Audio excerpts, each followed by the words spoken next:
నమస్తే, నా పేరు డాక్టర్ హరీష్. నేను కార్డియాలజిస్ట్గా ఆల్మోస్ట్ 10 ఇయర్స్ నుండి ప్రాక్టీస్ చేస్తున్నాను.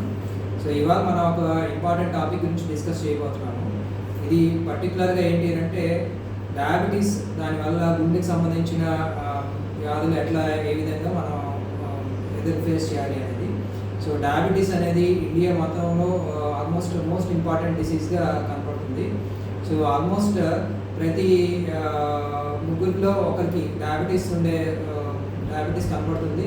సో ఇది పర్టికులర్గా ఎందుకు ఇంపార్టెంట్ అని అంటే డయాబెటీస్ వల్ల అన్నిటికన్నా ముఖ్యంగా గుండె జబ్బులు, తర్వాత వాస్కులర్ డిసీజెస్ అనేవి చాలా కామన్గా కనపడుతూ ఉంటాయి. సో షుగర్ వ్యాధి కానీ డయాబెటీస్ ఉన్నప్పుడు మనం 3 విధాలుగా మనం దీన్ని ట్యాకిల్ చేయాల్సి ఉంటుంది.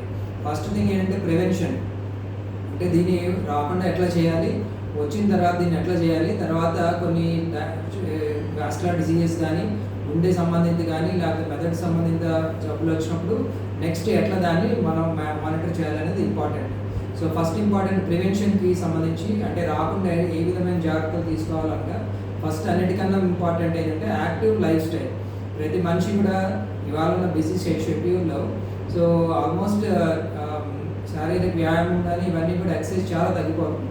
సో కనీసం ఏంటి అని అంటే ఒక షెడ్యూల్ పెట్టుకొని రోజుకి 30 minutes ఆఫ్ ఫిజికల్ యాక్టివిటీ అనేది ఇంపార్టెంట్ అనేది మన అమెరికన్ డయాబెటిస్ అసోసియేషన్ కానీ అమెరికన్ హార్ట్ అసోసియేషన్ కానీ వారి రికమెండేషన్. సో ఇది అందరూ కూడా ఆల్మోస్ట్ మనం చేయగలిగితే మోస్ట్ ఆఫ్ ది టైమ్స్ మనం డయాబెటీస్ ప్రివెంట్ చేయగలుగుతాం. రెండోది ఏంటంటే మనం తీసుకునే ఫుడ్ కూడా more of fruits and vegetables, ఎక్కువ ఫ్రెష్ ఫ్రూట్స్ అండ్ వెజిటబుల్స్ తీసుకుంటూ సో సాధ్యమైనంత మటుకు మనం ఆయిలీ కంటెంట్ కానీ ఫ్యాటీ ఫుడ్ తగ్గించడం అనేది important issue. So as far as possible non vegetarian కూడా సీ ఫుడ్కి సంబంధించి కానీ ఫిష్ కానీ అనేది మోస్ట్ ఇంపార్టెంట్ అనేది, అది కూడా పర్టికులర్గా బాడీ ప్రొటెక్టివ్కి ఉపయోగపడుతుంది. సో అన్నిటికన్నా మోస్ట్ ఇంపార్టెంట్ ఇంకో సెకండ్ ఆస్పెక్ట్, సో స్మోకింగ్ అలవాటు ఉన్న వారు ఖచ్చితంగా దాన్ని వదిలేసేయాలి. సో ఇది పర్టికులర్గా ఎందుకనంటే డయాబెటీస్ ప్రోగ్రెషన్కి కానీ డయాబెటీస్ రాకుండా కూడా ఇది కూడా హెల్ప్ చేస్తుంది. సో ఇది మెయిన్ ఇంపార్టెంట్ ప్రివెన్షన్కి సంబంధించి. సో చాలామందికి వన్స్ డయాబెటీస్ వచ్చిన తర్వాత మనం ఏ విధంగా జాగ్రత్తలు తీసుకోవాలంటే రెగ్యులర్గా డయాబెటీస్ మానిటర్ చేసుకోవడం. సో దానికి సంబంధించి ఏంటంటే రెగ్యులర్గా మనం ఏంటి అని అంటే సో ఒకటి డయాబెటీస్ టెస్టింగ్ అనేది రెగ్యులర్గా చేయించుకోవాలి పీరియాడికల్గా, at least once monthly and at least 3 monthly ఒకసారి HbA1c టెస్ట్ చేయించుకోవడం అనేది ఇంపార్టెంట్. అట్లీస్ట్ 1 yearకి ఒకసారి అయినా మనం లిపిడ్ లెవెల్స్ అనేవి అసెస్ చేసుకోవాలి. అండ్ రెగ్యులర్గా cardiac at least yearly once cardiac assessment అనేది చాలా ఇంపార్టెంట్. సో దీనికి వేరియస్ డ్రగ్స్ అనేవి వచ్చినాయి డయాబెటీస్ సంబంధించినవి. ఇప్పుడు పర్టికులర్గా ఇప్పుడు కార్డియో ప్రొటెక్టివ్ డయాబెటిక్ మెడిసిన్స్ అనేవి SGLT2 ఇన్హిబిటర్స్ కానీ లేకపోతే ఇంకా కొత్తగా వచ్చే మెడిసిన్స్ అన్నీ కూడా మనకి GLP-1 అగనిస్ట్ కానీ బాగా ఉపయోగపడతాయి. సో వీటి ద్వారా మనం ఇంకా మెరుగ్గా డయాబెటీస్ని ట్యాకిల్ చేయగలుగుతున్నాం as far as possible overall విధంగా. సో నెక్స్ట్ ఈ స్టెప్లోకి వెళ్తే మనం ఇన్సులిన్స్ అట్లాంటివి వాడుకోవచ్చు.